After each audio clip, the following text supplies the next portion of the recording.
안녕하세요. 나무아카데미입니다. 저희 사이트는 국어 내신 대비 학습 자료를 제공하는 사이트입니다. 오늘 강의에서는 중1 국어 창비 교과서의 상호작용적 매체 이해하기 지문을 분석해 보도록 하겠습니다. 그래서 한번 전체적으로 살펴볼 건데요. 여러분들 이거 이제 처음, 중간, 끝에 구조에 따라서 내용을 이해해 두시면 훨씬 좋으실 겁니다. 자, 준서는 아침에 일어나 자신의 사회관계망 서비스 계정을 확인한다. 이 사회관계망 서비스, 우리가 이제 SNS라고도 부르는 그 매체죠. 자, 여기는 실시간으로 생각, 관심사 등을 공유할 수 있는 매체입니다. 자, 그래서 친구들이 어떤 댓글을 남겼을지 궁금했기 때문이다. 자, 지금 댓글과 좋아요 개수, 이런 것들을 확인하면서 자기가 또 댓글을 달고 있대요. 그리고 방과 후에는 학급 누리집에 들어가 담임 선생님께서 확인하라고 하신 공지사항을 읽는데요. 그러고 나서 올려야 하는 과제물을 또 게시판에 올리고 지난번에 올린 게시물에 선생님께서 다시 댓글도 확인을 한다고 합니다. 자, 이런 식으로 지금 준서라는 구체적인 학생의 사례를 제시함으로써 우리가 이 상호작용적 매체, 이 상호작용적 매체에 대한 좀 흥미를 유발하고 있습니다. 그래서 요거에 대해서 지금 앞으로 이야기가 나오겠구나라는 걸 알 수 있어요. 그러니까 준서가 지금 하루 종일 이 상호작용적 매체를 다양하게 사용하는 모습이 나오고 있잖아요. 그래서 그걸 통해서 이제 상호작용적 매체에 대해서 설명할 것 같다라는 걸 우리가 예측해 볼 수 있습니다. 자, 그렇다면 이렇게 준서의 사례를 우리가 알 수 있는 이 상호작용적 매체의 특성에 대해서 좀 살펴보도록 하겠습니다. 자, 지금 보시면 한 매체를 활용하여 사람들과 빠르게 정보를 공유하고 생각과 느낌을 바로바로 나누며 소통하는 것이 이 상호작용적 매체의 목적이 되겠습니다. 이 상호작용적 매체라는 게 무엇이냐? 다양한 양식의 정보를 주고받으며 쌍방향으로 소통할 수 있는 매체, 그런 걸 우리가 상호작용적 매체라고 하고요. 이제 이 전통적 매체의 특징과 좀 비교를 하고 있는데, 이 과거에는 이제 신문, 잡지, 라디오, 텔레비전 등 대중에게 주로 일방향으로 메시지를 전달했다는 특징이 있습니다. 그래서 한번 과거의 전통적 매체는 일방향으로 정보를 전달했다. 하지만 지금은 어떠냐? 이제 지금 이렇게 새로 생긴 우리 상호작용적 매체라고 쓸게요. 이 상호작용적 매체는 우리가 정말 상호작용할 수 있게 되었다. 그러니까 한쪽에서 일방적으로 정보를 주는 게 아니라 이쪽에서 주면 반대쪽에서 다시 돌아오고 이렇게 하는 상호작용적 매체의 차이를 좀 전통적 매체와 대조하고 있는 모습 우리가 확인해 볼 수 있습니다. 자, 그러면 상호작용적 매체는 좀 어떤 식으로 소통을 하는 거냐? 자, 더 많은 사람이 더 빠르게 정보를 주고받을 수 있다는 신속성 가지고 있고요. 또 다른 누군가에게 손쉽게 공유할 수 있다는 이 공유의 특징도 가지고 있고요. 또 자신의 의견을 표현할 뿐만 아니라 감정과 정서를 표현할 수 있다는 특징도 있고요. 그리고 상대방의 반응도 바로 즉각 확인할 수가 있죠. 자, 그래서 이러한 소통 방식의 특징도 기억을 해두시면 되겠습니다. 자, 그래서 이렇게 쌍방향적 의사소통을 통해서 이 수용자에 머물던 개인이 자신의 생각을 표현하고, 자, 이렇게 상호작용적 매체의 의미 한번 살펴보았고요.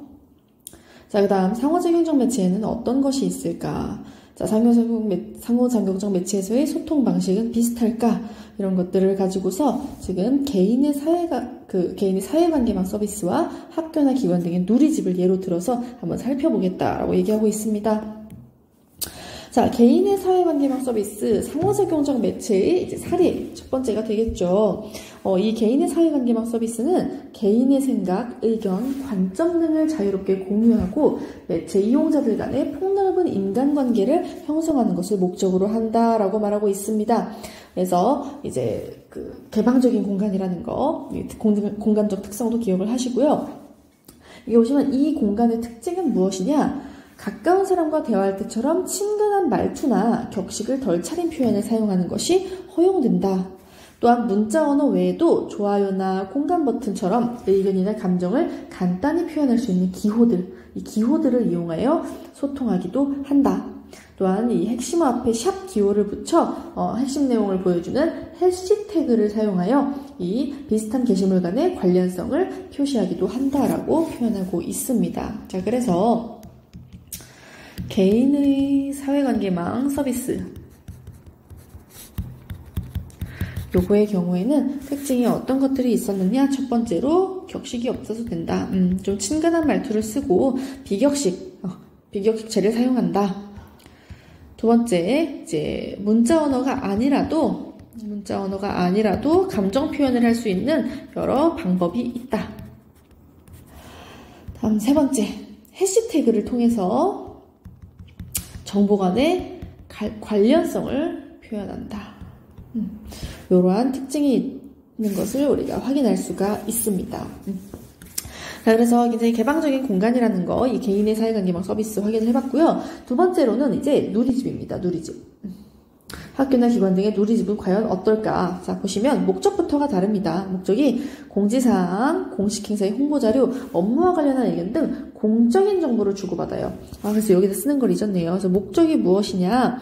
개인의 사회관계망 서비스는 목적이 개인의 생각, 의견 등등을 표현하는 것이 목적이라면 이 누리집과 같은 공간은 이제 목적이 공적인 정보를 제공하는 것이 목적이다. 그래서 목적에서부터 차이가 있어요. 자, 그럼 또 특징이 어떻게 되어 있나 볼게요. 자, 여기서는요, 친한 사이라 하더라도 격식 있는 말투를 써야 합니다. 격식 있는 말투를 써야 되고요. 그리고 신뢰성 있는 정보. 그래서 정보의 신뢰성. 공적인 공간이기 때문에 우리가 이 정보의 신뢰성을 굉장히 중요시합니다. 다음 세 번째로는 이제 그 소통이 댓글을 통해서 주로 이루어집니다. 자, 그리고 참여자들이 생각과 의견을 남기는 게시판 기능을 제공하기도 하지요. 자, 그래서 이러한 특징들 우리가 한번 같이 정리해 두시면 되겠고요. 자, 또한 이 참여자들이 이제 이런 상호작용 매체를 반드시 이렇게 써야 한다는 규칙이 있는 것은 아니다. 하지만 이 공간의 특성이나 이제 목적에 따라서 소통 방식을 달리해야 된다라는 것을 이야기하고 있습니다. 자, 그래서 지금 학교 행사를 준비하는 공적인 상황은 이제 우리가 이걸 공식적으로 알리고자 하는 공적인 목적으로 글을 써야 되는 거잖아요. 그럴 때는 학교 누리집에 게시를 해야겠죠. 공적인 공간에다 써야 할 겁니다.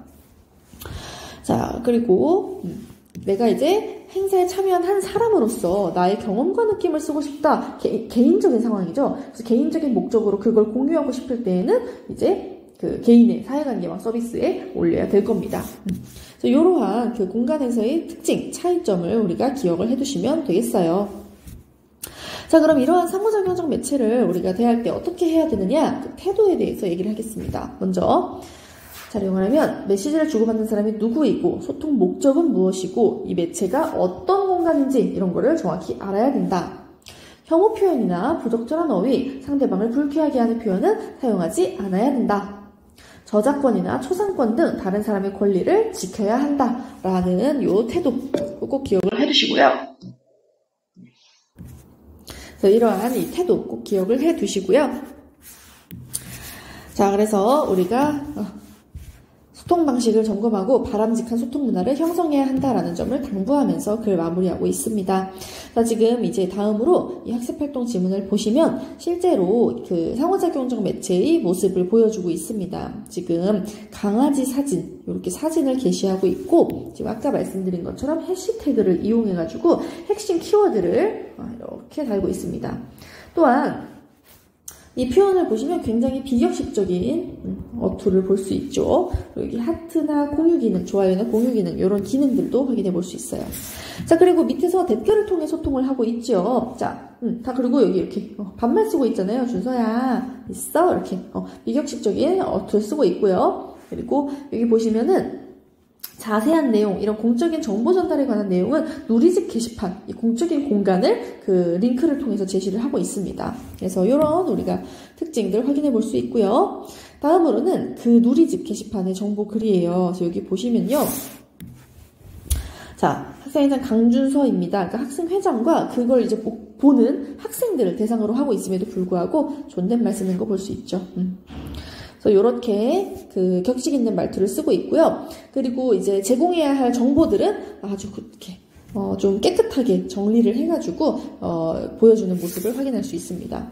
또한 소통은 댓글로 이루어지는데 이 댓글에서도 똑같이 격식 있는 말투 사용하고 있어요.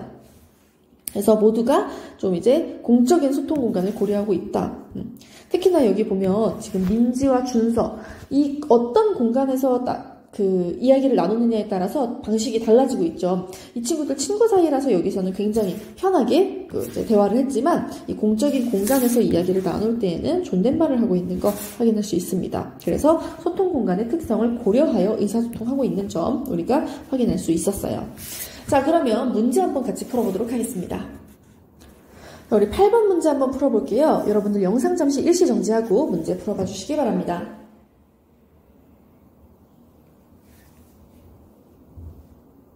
네, 그러면 문제 같이 풀어보도록 하겠습니다.